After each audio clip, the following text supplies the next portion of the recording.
Sa kabila ng malabo, maburak at maruming tubig ng Manila Bay, ilang bata ang sumisisi dito.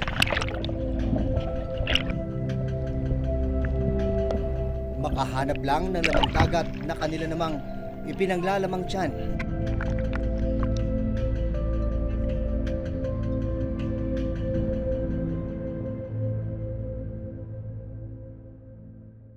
Sa Barangay Tangos, South sa Navotas City, araw ng Sabado. Abalang nag-aayos ng balsang gawa sa styrofoam at kawayan ang magkapatid na sina John Lloyd, 12 taong gulang, at Harold, 9 taong gulang. Kasama nila ang 5 pang kaibigan. Ang mga balsang ito ang sasakyan nila para sa tinatawag nilang pagkakawag o paglaot sa dagat para manghuli ng alimasag. Dalawa na lang.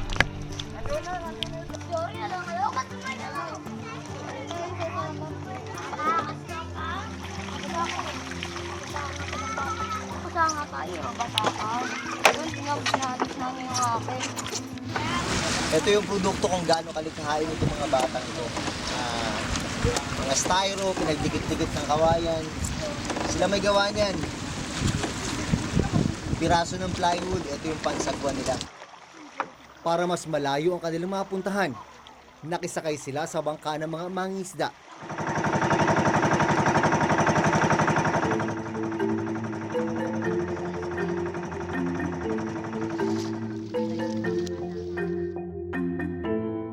Ilang sandali pa, papalaot na sila sa Manila Bay.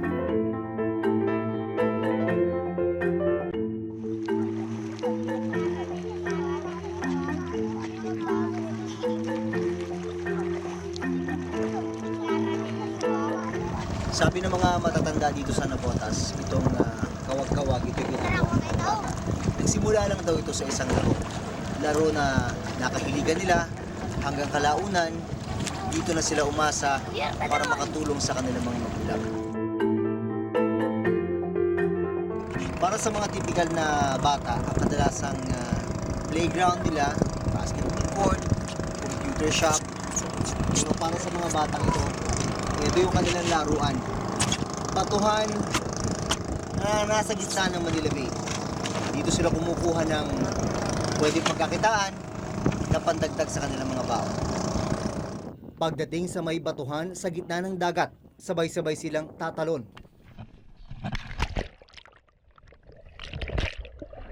Paglubog pa lang ng kamera, halos wala nang makita. Palabo ng palabo ang tubig sa dagat. At dahil hirap daw sina John Lloyd at Harold na dumilat sa ilalim ng dagat, kinakapa nila ang buhangin. At kapag may nakapa ng alimasag, sa kanila ito sisisirin. Ano bang nararamdaman mo pag pumunta kayo dito, pag nagkakawag-kawag kayo? Malamig sa ang hirap. Lulubog ako minsan kung nagkakasukat. Makapal ang burak sa ilalim ng dagat.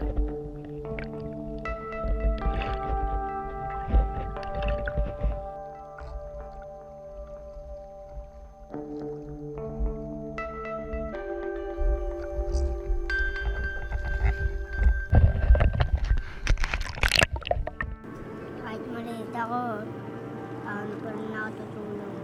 Isang po, habang nagsasagwang kami, minsan tumatama kami sa bato.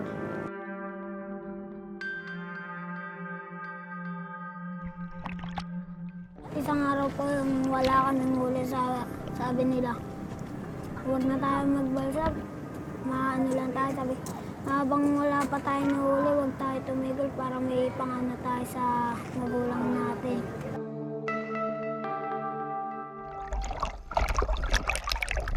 Nasa grade 5 si John Lloyd at grade 2 naman si Harold. Sinisikap raw nilang hindi mag-absent sa klase, kaya tuwing araw ng Sabado at Linggo lang kung sumisid sila. Ilang taon mo na ginagawa ito? John Lloyd. Tatlo pa lang. Pero mahirap na nga maghanap ng lamang dagat. Dagdag pasakit pa ang maruming kalagayan ng Manila Bay. Yung dagat na pinagtatrabahuan namin, marumi po. Pero hindi po kami tumitigil para pag tumigil kami, hindi po kami nalulungkot po kami. Kasi wala po kami na papala. Malakas na hampas ng alon ang nagpapahirap sa grupo nina John Lloyd at Harold sa panghuhuli ng alimasag. Ilang beses rin silang umahon para magpahinga dahil na rin sa lamig ng tubig. Malamig talaga po kasi kapag gumanto yung hangin, natatangay po kami ng agos kaya nahihirapan kami.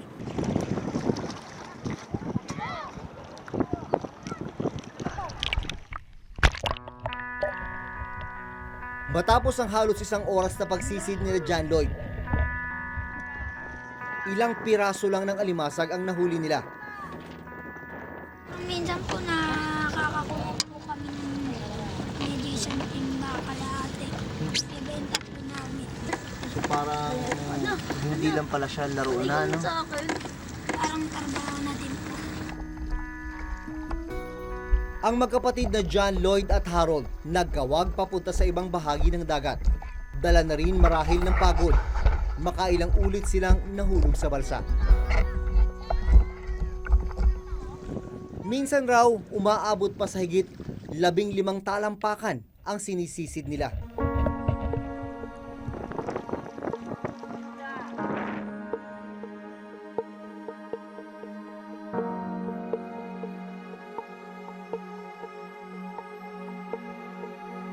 Matapos ang halos 2 oras ng pagsisid ng kanilang grupo, unti-unti nang nadagdagan ang kanilang mga huli.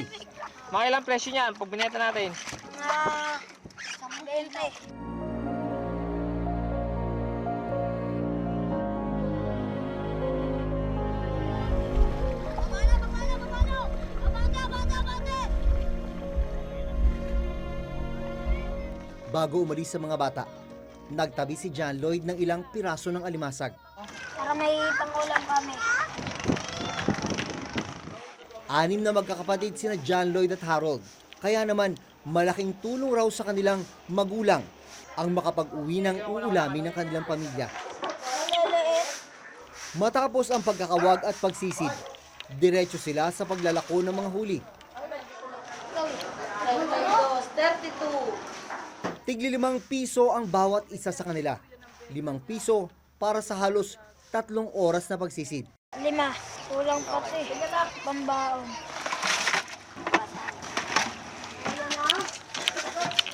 Ang magkapatid na John Lloyd at Harold dumiretso sa bahay nila para iuwi ang mga itinabing huli. Ito ang uulamin nila para sa pananghalian.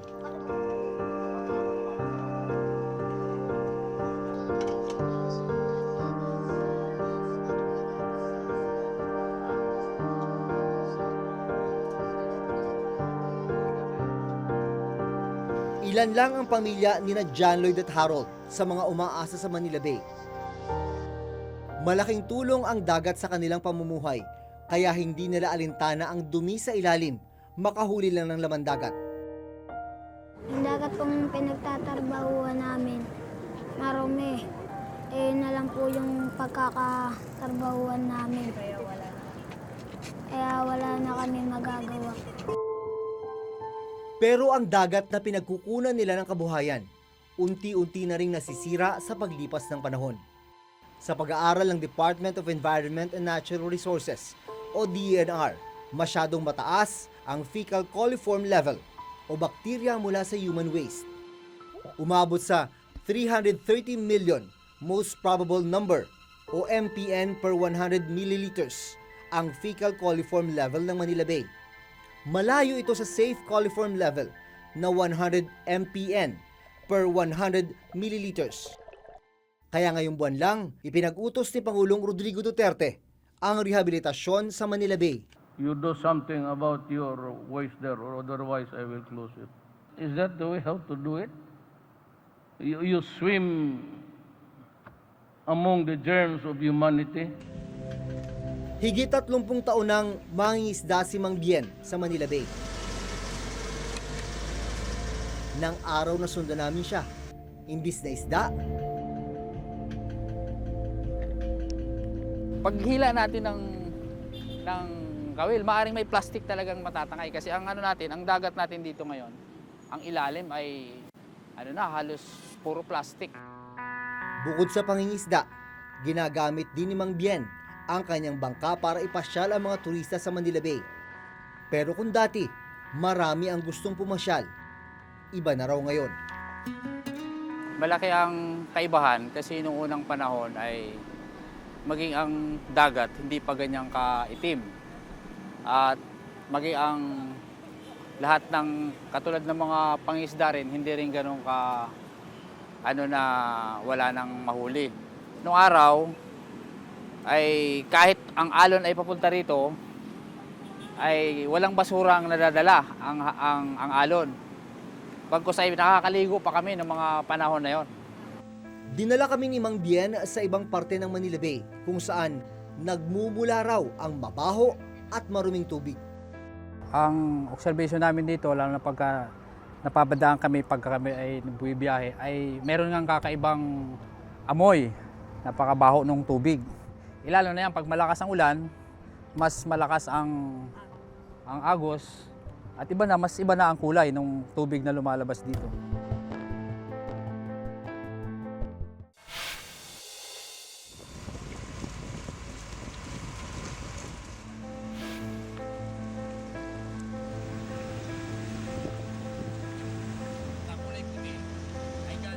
Dinala kami ni Mang Bien sa ibang parte ng Manila Bay kung saan nagmumula raw ang mabaho at maruming tubig. Ang observation namin dito, lalo na pagka napabadaan kami pagka kami ay bumibiyahe, ay meron ngang kakaibang amoy, napakabaho ng tubig.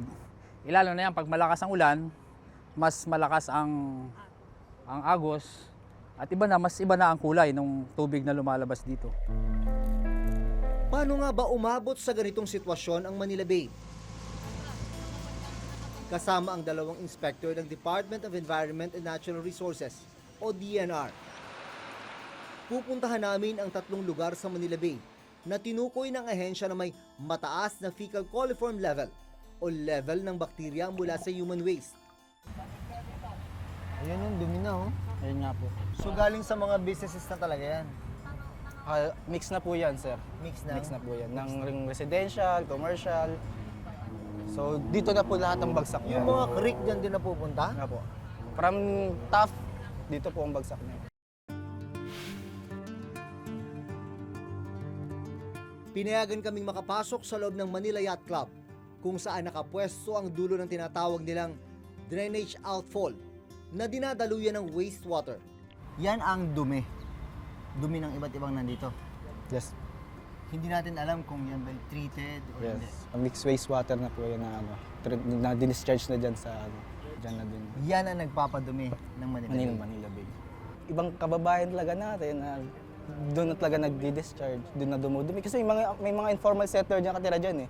So wala naman silang CR doon. Doon sila nagsi-CR. Contributor na sila doon. So anong biggest challenge para maging swimmable ito ulit? Disiplina lang talaga, sir. Tsaka magkaroon lang talaga ng compliance ng mga establishment. Lahat talaga dapat magkaroon ng wastewater treatment. Sa pag-aaral ng DENR sa 16.3 million na residente ng National Capital Region, 2.4 million lang ang konektado sa sewerage system. Ang 13 million na residente, diretso ang wastewater sa mga bodies of water, tulad halimbawa ng mga ilog at ng Manila Bay. Sa isang panayam kay DENR Secretary Roy Cimatu, sinabi niyang 200 establishment at 38 hotel sa paligid ng Manila Bay ang may posibleng violation ng Clean Water Act dahil sa hindi pagkakaroon ng maayos na sewerage treatment plant. We're looking at hotels, restaurants. Of course, ihuhuli natin yung mga residents. No? Actually, meron na kami nakita na yung merong sewerage treatment plant na yung effluent niya ay talagang baksak pa rin. And this is not a small establishment. This is a big establishment that I cannot mention as of the moment. Well, when it comes to establishments, especially business establishments, meron pong karampatang parusa yan, no po, especially doon sa ating Clean Water Act. Basta po't nalaman na meron kang illegal discharge ng tubig na sumisira sa ating kalikasan, 20,000 to 200,000. Okay? Per day. Dapat ang isang sewage treatment plant is established siya at dapat monitored siya ng mga kaukulang government agencies. Dapat na ginawa noon pa lang ay naging very active yung partnership at yung pag-require ng mga agencies na ito sa mga establishments to set up their STP. Matapos matuklasan na nagtatapon ng maruming tubig o wastewater ang Manila Zoo sa Manila Bay, isinarado muna ito pansamantala ng lokal na pamahalaan. Ito ang kopya ng mandamus order ng Supreme Court noong 2008. Inuutusan ng iba't ibang ahensya ng gobyerno sa pangunguna ng DENR na i-rehabilitate ang Manila Bay. Pero matapos ang 10 taon, lumala pa ang fecal coliform level sa Manila Bay. Mula 80,000 mpn per 100 milliliters noong 2008, umabot ito sa 330 million mpn per 100 milliliters noong 2018. Kasama rin sa utos ng Korte Suprema ang pagtitiyak na magkaroon ng wastewater treatment facilities ang mga establishment at residential areas na nasa paligid ng Manila Bay. Pagre-restore ng marine life sa Manila Bay. Maganda sana yung intent. 10 years already pero hindi siya na-implement ng maayos at hindi natutukan. The action plan here is very simple.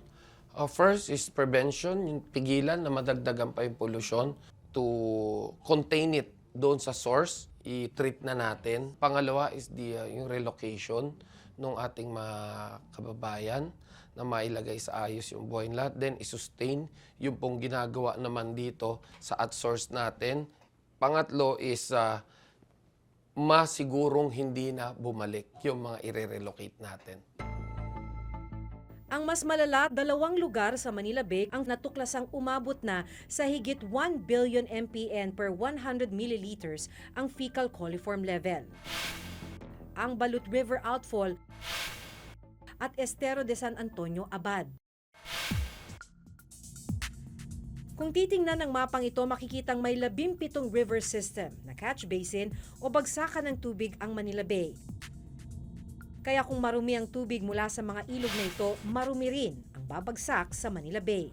Catch basin siya, would you imagine kung gaano na karaming debris meron tayo doon sa mga rivers and esteros, no? Itong mga creeks. Marami na po sa rivers natin ay patay na. The Manila Bay now is in a critical level wherein we need to act on it para ma-save pa natin ito.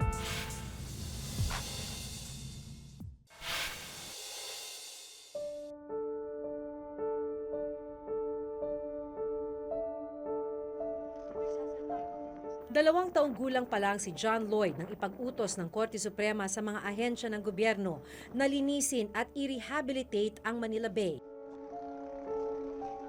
Dahil nakatira sila sa tabi mismo ng Manila Bay, nakita niya kung paano mas lumala ang sitwasyon dito makalipas ang 10 taon.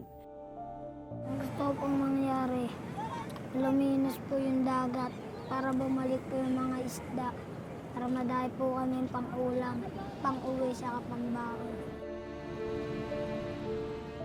Ito rin ang hiling ng mangingisdang si Mang Bien. Magagawa nila yun, napakaganda nun. Na magiging maganda na ang Manila Bay, magiging pasyalan talaga. At siyempre, kung ang gobyerno naman ay ginawa nila dapat nilang gawin, ay mababago natin ang Manila Bay. Mahaba-haba pang proseso bago tuluyang malinis ang Manila Bay. Kung di kikilos ang mga inatasang ahensya ng gobyerno at maging mga mamamayan, hindi malayong tuluyan itong mamatay.